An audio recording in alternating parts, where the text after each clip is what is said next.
Você já se perguntou por que muitas empresas de tecnologias internacionais não conseguem vender no Brasil? Enquanto algumas marcas fazem sucesso, outras simplesmente não entendem o jogo do mercado brasileiro. Hoje, vou te contar os motivos por trás dessas falhas, e no final, você vai entender como o Brasil é um mercado único e desafiador. Primeiro, vamos falar do básico, o custo. O Brasil tem uma moeda muito desvalorizada em relação ao dólar, e muitas empresas de fora simplesmente pegam o preço em dólar, multiplicam pela cotação e pronto. É como se elas ignorassem que o poder de compra do brasileiro é muito menor. Vamos combinar. Não dá para cobrar R$ 6.000 num serviço que custa US$ 1.000 lá fora. Por outro lado, algumas empresas entendem o jogo. Elas ajustam seus preços para o mercado local. Um exemplo claro é a Netflix, que oferece diferentes planos no Brasil para alcançar mais gente. Agora, se olharmos para outras empresas que não fazem isso, o que acontece? Elas perdem o mercado porque o consumidor simplesmente não consegue pagar. Mas a gente só colocou um exemplo. Mas vamos pensar um pouquinho sobre a questão do dólar e o real. Vamos imaginar que aqui tem um software que custa R$ 50 e ele vai fazer a mesma coisa que um software que custa US$ 50. Se você for jogar na cotação, você vai pagar ali os seus 300 e poucos reais. Depende ali da cotação, o momento que você for fazer. Mas veja, se faz a mesma coisa, não tem por que você comprar um software em dólar. Mas vamos a outros exemplos. A gente só falou da Netflix. Vamos pegar aqui o caso da Microsoft com seu Office 365. No comecinho, eles utilizavam um valor de R$ 24 por mês no Office 365. Nós estamos usando como base o Microsoft 365 Personal, né? Aquela questão do mensal. Depois, ali em março de 2021, já estava R$ 28. Já em julho, 36 por mês. Mas, se você for entrar no site da Microsoft agora e pesquisar, né, o Microsoft 365 Personal, vai estar R$ 51 mensal.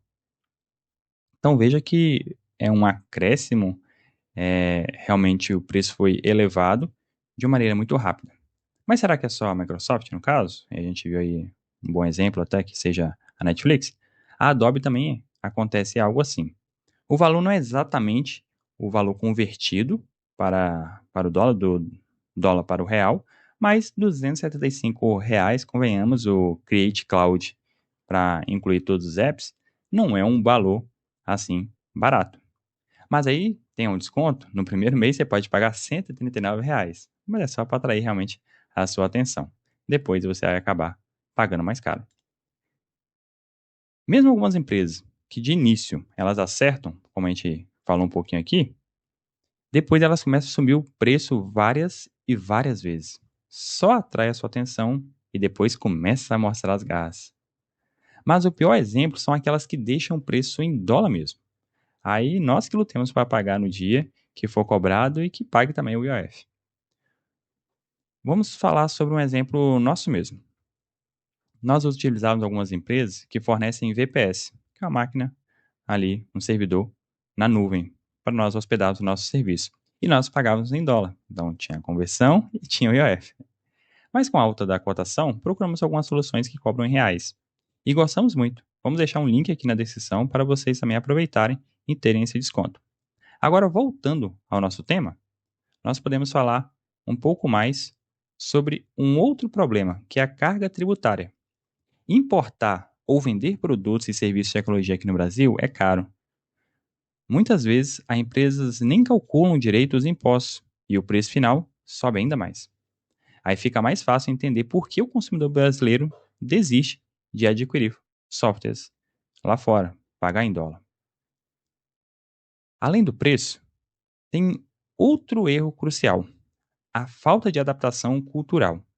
Empresas que não entendem o público brasileiro erram na comunicação, no suporte ao cliente e até na experiência de compra.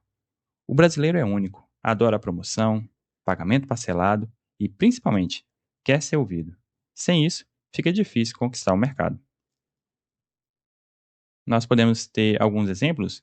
Talvez, no seu caso, aí você está utilizando um software, está utilizando Windows. Você já entrou em contato com o suporte? Muitos têm em mente que normalmente o suporte dessas empresas grandes é complicado. E muitas são complicadas mesmo. Você já tentou entrar em contato, por exemplo, com o suporte da Google, se você tem algum serviço deles? Ou mesmo se você utiliza algum serviço que não seja pago, mas se você tenta entrar em contato com o suporte, é uma dificuldade só. Isso é só alguns exemplos.